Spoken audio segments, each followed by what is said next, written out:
तुकाराम महाराजांचं अभंगातलं एक जे का आपल्या सर्वांना माहिती आहे, जे का रंजले गांजले त्याची म्हणे जो आपुले तोची साधू ओळखावा देव तेथेची जाण. तर देव नेमका कुठे आहे याची त्यांनी संकल्पना मांडलेली आहे. आणि सुरुवातीलाच त्यांनी हे पुस्तक त्यांच्या आई वडिलांना अर्पण केलेले. माझ्या वडिलांची मिराशी गा देवा तुझी चरण सेवा पांडुरंगा, हा एक तुकाराम महाराजांच्या अभंगाचं एक कडू आहे. ते समर्पक असं त्या विठ्ठल मूर्तींना रुक्माच्या मूर्तींना लिहिलेलं आहे. आणि जनाबाईंचं जो अभंग आहे, विठू माझा लेकरवाळा संगे गोपाळांचा मेळा, आणि विठ्ठलाच्या अंगा खांद्यावर सगळे संत मंडळी खेळतायत असं ते चित्र आहे. अतिशय आनंददायी असं चित्र आहे. आणि पुढे शिवाजी महाराज संत तुकारामांचा आशीर्वाद घेत आहेत. जया श्री कारभार बुद्धी सारथयाची वर्ते तैसे वर्ते जन बहुता गुण एकाचा, आणि दया तिचे नाव भूतांचे पाळण आणिक निर्दाळण कंटकांचे, असा तुकाराम महाराजांचा आणखी एक अभंग त्यांनी केला. आता मी मुख्य वाचनासाठी एक 5 मिनिटं वाचणार आहे आणि त्यातून या पुस्तक नेमकं काय म्हणते. पुस्तक आहे, एक एक अभंग त्यांनी घेतला आहे. असे जवळजवळ 350-400 अभंग त्यांनी घेतलेत आणि त्याचं निरूपण केलेलं आहे. अतिशय सोप्या भाषेत केलेलं आहे. तर हे करत असताना मी त्याचं काही प्रस्तावना आहे, लेखकाचं मनोगत वाचतो.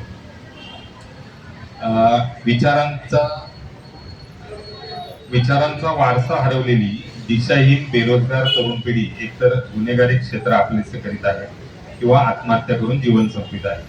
ही सामाजिक परिस्थिती अस्वस्थ करणारी आहे. तरुणाई कोणाचा तरी समर्थक किंवा विरोधक होण्यात धन्यता मानताना दिसत आहे. आजच्या युवक युवतींना समर्थक किंवा विरोध होण्याआधी जिज्ञासू, अभ्यासक आणि चिकित्सक व्हायला पाहिजे. जीवनात आदर्श कोण आहेत याला फार महत्व आहे. हे आपल्यासाठी का महत्वाचं आहे? कारण आपल्या घरी मुलं आहेत, नातू आहेत, ती शाळेत जात आहेत, मुली आहेत, त्यांच्यावर आपल्याला काय संस्कार करता येतील त्या अनुषंगाने मी हे वाचन करतोय. आजच्या युवक युवतींनी समर्थक आणि विरोधक होण्याच्या आधी जिज्ञासू, अभ्यासक आणि चिकित्सक व्हायला पाहिजे. जीवनात आदर्श कोण आहे याला फार महत्व आहे. सर्वत्र संभ्रम निर्माण झाला असताना आपण आपली वैचारिक मुळे शोधली पाहिजे. वारकरी कीर्तन, प्रवचन व व्याख्यान करीत असताना एक गोष्ट प्रकर्षाने जाणवली, ती म्हणजे बहुतांश ठिकाणी कीर्तन ऐकण्यासाठी व कीर्तनात साथ देण्यासाठी तरुणांची संख्या फार कमी होती. काही ठिकाणी तर एकही तरुण दिसला नाही. तरुण संतांच्या मार्गावर काय येत नाही याविषयी चिंतन चालू झालं. हा प्रश्न तेथील आयोजकांना विचारल्यानंतर त्यांनी सध्याची तरुणाई भरकटत चालली आहे असं उत्तर मिळायचं. मी पुन्हा विचारायचो की तरुणाई भरकटत जाऊ नये म्हणून आपण काय कार्यक्रम दिला, आपण संतांच्या मार्गावरती यावी याकरता आपण किती कष्ट घेतले, किती झिजलो, किती राबलो याचा विचार आपण सर्वांनी केला पाहिजे. बऱ्याच गावातील नेमाची म्हणजेच एकादशी व वारांची भजने आता बंद होत आहेत. काही ठिकाणी सुरुवात केली पण ती जास्त दिवस टिकली नाही. जुनी जाणती सांप्रदायिक मंडळी तरुणांना समजून घ्यायला कमी पडत आहे. हे आपल्या सर्वांसाठीच आहे की आपण हे करतोय, आपण ही देवाची उपासना, तुम्ही हरिपाठ म्हणताय, भजन म्हणताय, का भक्ती मार्गात आहोत आपण, आणि असं असताना पुढची पिढी कधी येणार या चांगल्या विचारांमध्ये? नाहीतर सगळं बाजारामध्ये सगळे वाईटच विचार आहेत. मग आपल्याही मुलांवर, आपल्या आजूबाजूच्या लोकांवर म्हणजेच आपला समाज, त्याच्यावर जर आपल्याला संस्कार करायचे असतील तर उद्याची पिढी म्हणजेच तरुणाई, मुलं मुली असतील ते अशा कार्यक्रमांना आले पाहिजे. तर जुनी जाणती सांप्रदायिक मंडळी तरुणांना समजून घ्यायला कमी पडत आहे. तरुणांना समजेल, रुचेल, पटेल, आपलीसी वाटेल अशा भाषेत संत विचार समजून न सांगितल्यामुळे ते संत साहित्याकडे दुर्लक्ष करीत आहेत. म्हणजे लेखकांनी पुढे या 350 अभंगाचं जे निरूपण केलेले ते अतिशय साध्या सोप्या भाषेत केले. आपण पुढच्या काही गुरुवारमध्ये त्याचं वाचन पण करू. आता मी शेवटाकडे जातो आणि थांबवतो. 5 मिनिटं आहेत मला. ठीक.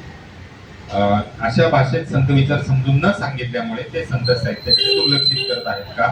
भजन कीर्तन हे 40च्या पुढच्या मंडळींचे काम आहे का? ते आपल्याशी संबंधित नाही असं समज तरुणाईने करून घेतला आहे का? काही ज्येष्ठ मंडळींनी तरुणाईला सामावून घेण्याचा प्रयत्न केला, मात्र त्यांना अपेक्षित यश मिळाले नाही. या आणि अशा अनेक प्रश्नांनी मनात घर केले. तरुणाईला संतांच्या मार्गावर प्रयत्नपूर्वक आणून त्यांना जगण्याचे बळ आणि नैतिक धैर्य देण्यासाठी त्यांच्यामध्ये नीतिमूल्यांची जोपासना करून त्यांच्या जीवनाला योग्य दिशा देण्यासाठी आणि जीवनाच्या वाटा उजळून टाकण्यासाठी काहीतरी कृतिशील पाऊल उचललं पाहिजे असं मनोमन वाटतं.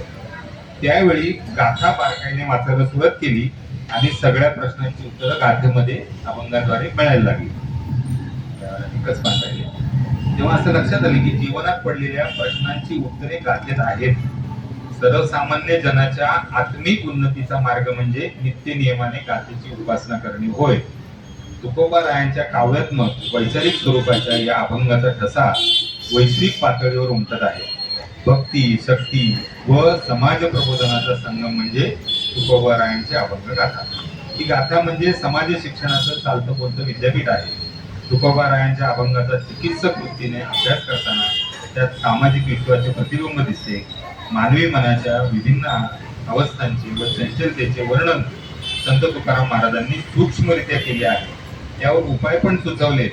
त्याचबरोबर समाजातील गुणदोष, समाजाचे रंगढंग, रीती नीती, रूढी परंपरा, योग्य अयोग्यता, सत्य असत्यता यांचा बारकाईने अभ्यास करून समाजाला योग्य दिशा दाखवण्याचे कार्य तुकोबारायांच्या गाथेने केले आहे आणि करीत आहे. तुकोबारायांच्या विचारांचा प्रवेश माझ्या आयुष्यात झाल्यामुळे मला एक वेगळी दृष्टी प्राप्त झाली असं लेखक म्हणतो. विविध प्रकारे दिशाहीन तरुणाईचा माथा भरपूर स्वतःची पोळी भाजणाऱ्यांकडून वाचायचे असेल तर वारकरी संप्रदायाचा कळस असणाऱ्या जगद्गुरु तुकोबारायांची अभंगगाथा आपण समजून घेतली पाहिजे. गावाकडे अखंड हरिनाम सप्ताहात कीर्तन, प्रवचन, भजन होते, पण त्यानंतरही वर्षभर गाथेचे नियमित चिंतन सुरू राहावे या भावनेतून हा ग्रंथ लिहिला आहे.